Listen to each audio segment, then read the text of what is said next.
Hey, it's Ada, and welcome to Season 2, Episode 2 of Behind the Song. Today I'm going to take you behind the big boy of our album, Quarter Life Crisis, Heartbreaker. Now, Heartbreaker is a song that was actually supposed to be on the first album, Entity 23. We started it on my looper, and it just had some really cool piano and synth elements to it, some fake horns.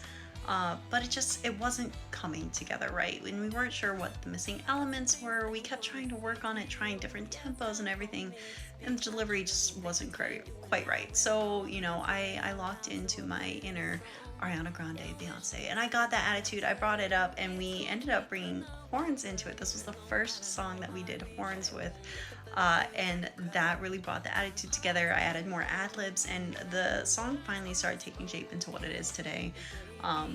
And it definitely wouldn't be what it is without the horns. Again, we had Tommy Hoffelder on saxophone, and we had Billy Bedwell on trumpet, and they just had so much fun with it. And again, Tommy just destroys it on the sax at the end and just brings so much life to the track and so much attitude and sass that the song needed.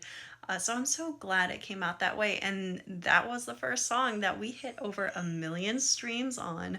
And because of that success, we ended up linking up with an amazing Swedish DJ, StoneBridge, to do a couple of remixes. So that's why you have the extended remix on the album. We also released his original alternate version as a single this year. So you can find those on all streaming platforms. And I want to know what you like better, the original version or the StoneBridge remix, because the StoneBridge remix has that same fun energy with, of course, a little bit more dance energy, but he managed to do it without the horns in it. So I really want to know what you think. I love both of them. And yes, I can sing as fast as the remix, which is really fun to try.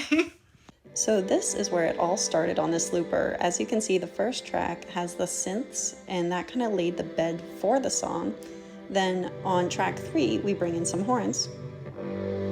Now this was also played on the keyboard.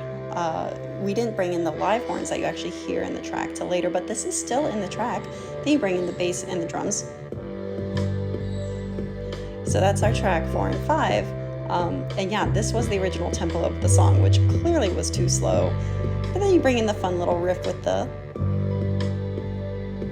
So this is the raw track that I wrote all the lyrics to.